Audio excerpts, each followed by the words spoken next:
अस्सलाम वालेकुम दोस्तों, मैं फयाज महमूद हूं और आज हम बात कर रहे हैं प्यास पी की इस नई एपिसोड में, जिसमें ईमान मजारी एडवोकेट और हादी अली चट्टा के मुतनाज़ा ट्वीट केस को डिस्कस करेंगे। क्योंकि आज दो मुख्तलिफ हैपनिंग्स हुई हैं। एक तो उनकी जानिब से 24 जनवरी 2026 के जज मोहम्मद अफजल मजोका के फैसले को बिल आखिर इस्लामाबाद हाई कोर्ट में चैलेंज कर दिया गया है और 17-17 साल की कैदों को जो चैलेंज किया गया है इस्लामाबाद हाई कोर्ट में।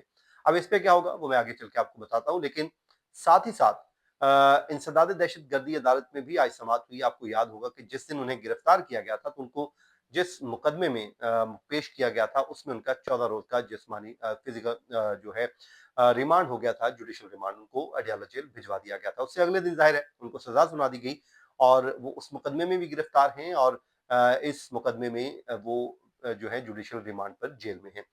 आज उनकी केस की समाअत हुई है, लेकिन उनको अदालत में सिक्योरिटी वजूहात की बुनियाद पर पेश नहीं किया गया है। तो अब अदालत ने उनके जुडिशियल रिमांड में तौसीक कर दी है और तौसीक करते हुए अदालत ने फैसला ये दिया है कि आइंदा समाअत पे उनको दोनों को आपने जो है वीडियो लिंक के जरिए अदालत में पेश करना है। अब देखते हैं कि वीडियो लिंक पे पेश किया जाता है या नहीं, क्योंकि जज मोहम्मद अफजल मुजोका ने जिस दिन ऑर्डर किया था उस दिन तो फौरी तौर पे उनको पेश भी कर दिया गया था और उसके बाद जो कुछ हुआ, उन्होंने जो बातें वहां पर की थी, उन्होंने जो जज मोहम्मद अफजल मुजोका के ऊपर सवालात उठाए और बल्कि आज उन्होंने अपनी अपील में भी डिस्कस किया, मैं आगे आपको चल के बताता हूँ। और उन्होंने कुछ तशद्दुद का भी कहा है कि उनके ऊपर तशद्दुद भी किया गया जब गिरफ्तार किए गए। तो बहरहाल जो है उस केस की समाअत यहाँ पर खत्म हो गई है कि उनको आइंदा समाअत पे वीडियो लिंक के जरिए अदालत में पेश किया जाए। अब इस्लामाबाद हाई कोर्ट में सजा के खिलाफ जो अपीलें दायर की गई हैं उसके जो तमाम नुकात हैं मैं आपके सामने रख देता हूँ कि उन्होंने इसके ऊपर प्ली क्या ली है।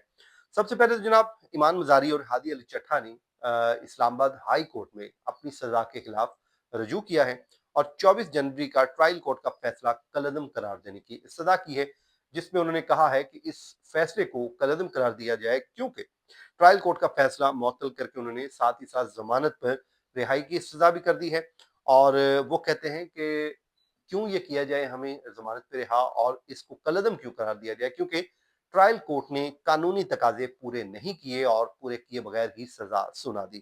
वो साथ ही कहते हैं कि ट्रांसफर की दरखास्त हाईकोर्ट में जेर इल्तवा होते हुए भी फैसला दे दिया गया, क्योंकि आपको याद होगा कि जज मोहम्मद अफजल मजोका के ऊपर उन्होंने एतराज आयद किया था और उसके लिए इस्लामाबाद हाई कोर्ट से रजू किया था और कि हमारा केस जो है इसको ट्रांसफर कर दिया जाए।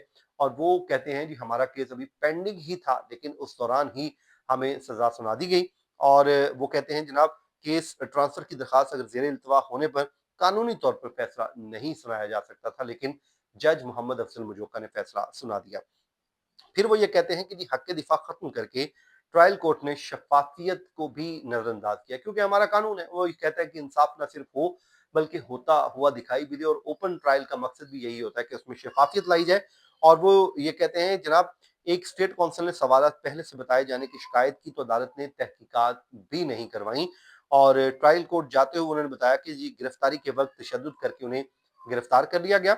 और साथ ही साथ वो ये कहते हैं कि वीडियो लिंक हाजिरी के वक्त अदालत ने तशद्दुद के इल्ज़ाम का कोई जायज़ा भी नहीं लिया। फिर हमें कहा गया जी आप जरा करें, उन्होंने कहा जी बगैर फाइल के हम जरा कैसे कर सकते हैं, क्रॉस एग्जामिनेशन कैसे कर सकते हैं। तो ट्रायल कोर्ट का फैसला कलअदम करार दिया जाए, ये उन्होंने अपने अपील में इस्तदा की है।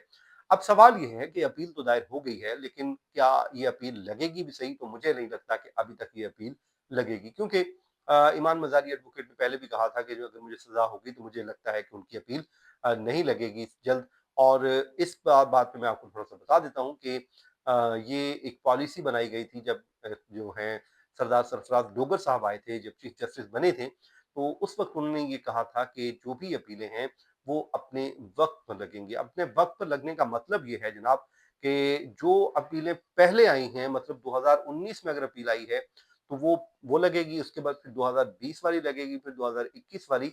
तो इसी तरह जो अपील आज के दिन पे भी अगर 1 मिनट पहले दायर होगी तो पहले वो लगेगी। तो अब इसका मतलब ये हुआ कि ये अगर हम अपीलों के वक्त पर जाएं तो इसको लगने के लिए तो फिर आपको कम से कम साल, डेढ़, 2 साल का वक्त दरकार है। लेकिन ऑल्दो ये बहुत से केसेस अब निपटाए भी जा रहे हैं और अभी कुछ अरसे से मैंने देखा है कि बहुत बड़ी तादाद में केसेस को डिस्पोज ऑफ किया गया है या फिर उनको निपटाया गया। तो अगर ये स्पीड वही चलती है और एक ज़ाहिर है खातून का केस भी और कोशिश करती हैं, लेकिन दूसरी तरफ ज़ाहिर है बुशरा बीवी का केस भी चल रहा है, तो वो भी उसी तरह ही चल रहा है जिस तरह बाकी कैदियों का चलता है। तो मुझे नहीं लगता कि अभी तक इनका केस फौरी तौर पे लग जाएगा, लेकिन अगर लग गया तो फिर कोई मौजज़ा ही होगा।